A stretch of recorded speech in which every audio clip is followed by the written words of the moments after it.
Pinchas Biberfeld studied at a yeshiva in Berlin in early 1930s. He remembers how the famous rabbi Elchanan Wasserman visited their yeshiva from Poland. Addressing the students, the rabbi spoke of a biblical story about Avraham, who, when arrived to Gror, said, "In this place there is only no fear of God, and therefore I'm afraid for my life." The word "only," explained Wasserman, says that everything else was there in Gror. Science and culture, the only thing that was missing was the fear of God. And because of this, Avram was fearing for his life. Rabbi Wasserman drew a parallel with Germany of those years. There was culture and science. But since the values of this country are not based on religion, Jews, he said, need to be fearful for their lives in Germany. He meant Kirchkampf, the war that Hitler was waging on churches, the panels of philosophers that were now defining what is moral, the medicine that was now looking at a person from a utilitarian perspective and was not based on the religious idea of sanctity of life. Pinchas Biberfeld and his friends were personally offended. This rabbi came from Eastern Europe, where churches were spreading anti-Semitism for centuries. And he tells us that we should be afraid of our secular and modern society. German Jews saw the atheist basis of their country as a guarantee of their security. For them, the departure from religion in their society meant an end to anti-Semitic persecutions. In their minds, secularism was the promise of freedom, culture and science, a key to equality. Pinchas Biberfeld recalled the words of the great rabbi when, running away from Germany in 1939, he was barely able to save his life. You probably heard many times that religion is a source of bloodshed and oppression. But there are many religions in the world. Some are aggressive and some are pacifistic, such as Far Eastern religions, for example. And there is a large range of religions between these two extremes. Many religions passed through stages of violence and stages of peace. With regards to bloodshed and oppression, it is impossible to make a generalization about all the religions at all times. But with regards to atheism, such generalization can be made.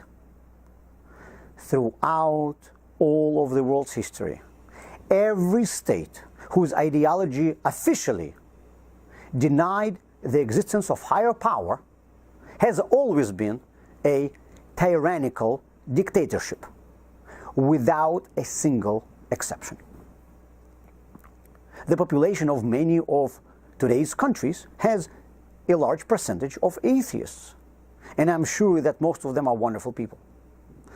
And the world's history shows that all the time, while these atheists live in a society whose standards have been shaped by centuries of religious life, these societies remain free.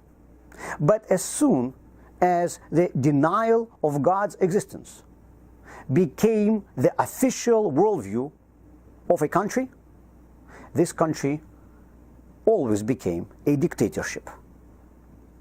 English philosopher Francis Bacon wrote, "Atheism is a thin layer of ice through which one person can pass, but a whole people will fall into an abyss."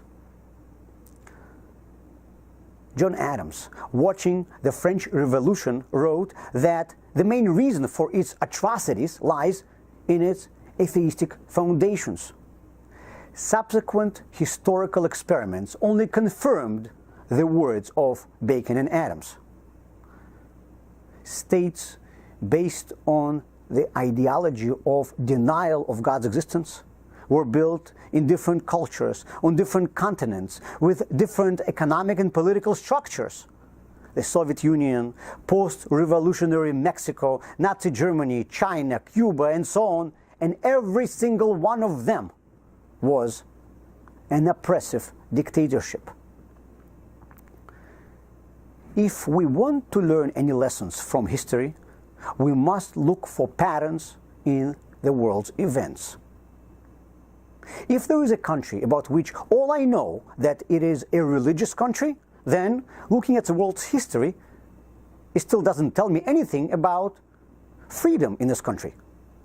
But if you tell me that there is a country whose official ideology is denial of God, then anyone familiar with the trends of history will have to conclude that this country must be a merciless dictatorship.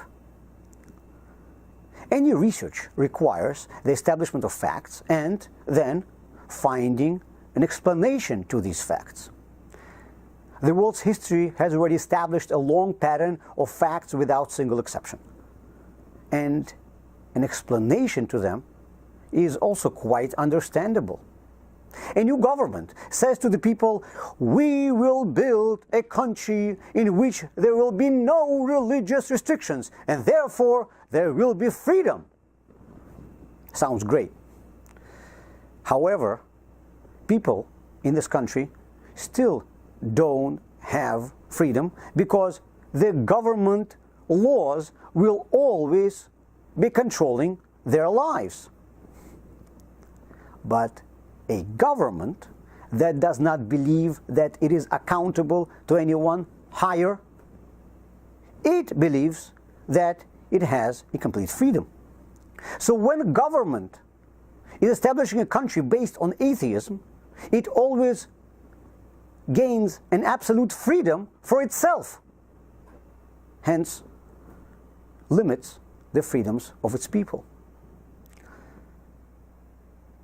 If a person does not believe in God, then who he believes rules the world? The religious people believe that the world is ruled by God, and according to an atheist, it has to be people. People rule the world. There is nobody above people, but people have their own hierarchy called government. Therefore, if you're an atheist, then for you, the highest power is the political apparatus of your country. And if you are an atheist government official, then for you, the highest power is you.